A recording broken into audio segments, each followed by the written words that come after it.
अस्सलामुअलैकुम। कैसे हैं आप सब लोग? उम्मीद करती हूँ ठीक होंगे और आप लोगों के यहाँ भी सर्दियाँ आ गई होंगी। मेरी तरह किसी आप में से भी किसी की आवाज़ जो है वो ख़राब होगी, किसी को ज़ुकाम हो गया होगा। सर्दियाँ हमारे लिए इसी तरह के गिफ्ट्स लेकर आती हैं कि नज़ला, ज़ुकाम, बुखार। मैं सुबह से गैस नहीं आ रहा था तो मैं नाश्ते के लिए परेशान हो रही थी। बेटा इतना रो रहा था तो आंटी ने ऊपर से आवाज़ सुन ली, जो हमारी मालिक मकान आंटी है। उन्होंने फिर मुझे आवाज़ दी, बेटा ऊपर आ जाओ।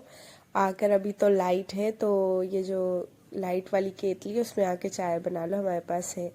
तो मैंने ज़िंदगी में पहली दफ़ा ये चाय बनाई है, इसीलिए फिर मैंने कहा आंटी मैं छोटी सी वीडियो भी बना लेती हूँ। मैंने कहा आप लोगों के साथ भी शेयर कर दूँगी, तो मैंने फिर यहाँ पर वीडियो भी बना ली। ज़िंदगी में पहली दफ़ा मैंने मतलब इसमें चाय बनाई, सुना था लेकिन आज मैंने भी ये इलेक्ट्रिक केटल में चाय बना ली। यहाँ पर मैंने दूध वगैरह डाला और सिंपल मुझे लगता था कि पता नहीं कैसे बनेगी, कैसे चाय ना मतलब चीनी और पत्ती डालनी होगी, लेकिन बहुत इजी था इसमें जो है वो चाय बनाना, बहुत ही ज़्यादा इजी। और मुश्किल से 2 से 3 मिनट लगे होंगे, 5 मिनट भी पूरे नहीं लगे और चाय बन गई। मुझे तो लगा था कि शुक्र है कि आंटी ने कहा, आवाज़ दे के कहा बेटा यहाँ बना लिया करो, वरना एक दिन हमने बाहर से मंगाई थी 60 रुपए की एक चाय, और उसमें से भी मतलब हमें दो मंगानी पड़ रही थी, 120 की दो चाय, और फिर वो भी हम शेयर कर रहे थे। तो भाई घर में वाकई सस्ता पड़ता है, बाहर से तो पता नहीं कैसे लोग बाहर से खा लेते हैं, बहुत महंगा पड़ता है। तो ये केतली के नीचे की प्लेट थी, ये मेरे ख्याल से गरम होती है, फिर जो है इस पे चाय बन जाती है। तो ये मुझे सब तरीका आंटी बताती जा रही थी, मैं साथ साथ वीडियो बना रही थी और चाय भी बन रही थी। बस भाई जदीद लोग हैं, जदीद जदीद चीज़ें आ गई हैं, मतलब केतली में चाय बन रही है। मैंने सुना था, आज फर्स्ट टाइम मैंने खुद बनाई, इसीलिए मैं ऊपर आ गई थी। मैंने कहा आंटी मुझे नहीं बनानी आती। आंटी ने कहा नहीं बेटा तुम जला लोगी, ऊपर ही आ जाओ, मैं समझा दूंगी और तुम बना लेना। मैंने कहा ठीक है। मैंने आंटी मैं वीडियो भी बना लूँ? आंटी ने कहा जी बेटा बना लो।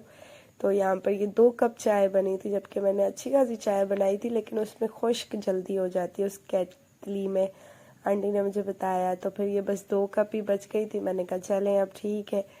मैंने आंटी को कहा आंटी आप भी पी लो, आंटी कह रही नहीं मैंने अभी अभी बना कर पी है। तो यहाँ पर ये मेरी, और चाय नहीं बनती तो पराठा कहाँ से बनता, तो फिर किसी लिए खारे मंगा लेते हैं, ये सस्ते पड़ते, पापे भी महंगे हैं और डबल रोटियां भी काफ़ी महंगी पड़ती हैं, ये 30 रुपीज़ के आ जाते हैं। तो फिर हम लोग बस नाश्ता का जो है वो गुजारा कर लेते हैं। दोपहर में भी तो कोई पता नहीं होता, अब मुझे समझ नहीं आता कि किस तरह किया जाए, कि कोई एक टाइम दे दें कि भाई 24 घंटों में ये टाइम है, इस टाइम गैस आएगा तो बंदा उस टाइम पका ले। कोई पता नहीं होता, कभी भी देख के फ़ौरन से 5 मिनट 10 मिनट के लिए देते हैं और फिर ले लेते हैं। कोई टाइमिंग नहीं है, कभी भी ले लेते हैं।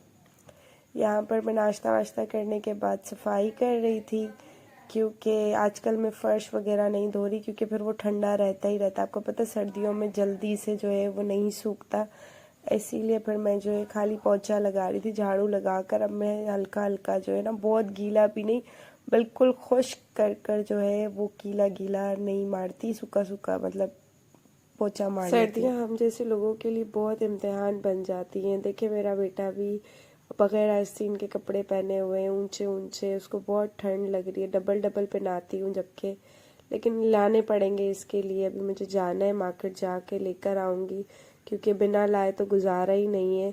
और इसके मोज़े भी लाने पड़ेंगे, अंदर हाई नेक भी लानी पड़ेगी, टोपे भी लाने पड़ेंगे, मतलब एक चीज़ नहीं है ना, हर चीज़ ही लेनी पड़ेगी सर्दियों की वजह से। और बच्चा है और उसका तो सीना भी ख़राब रहता है, ठंड से बचाना होता है।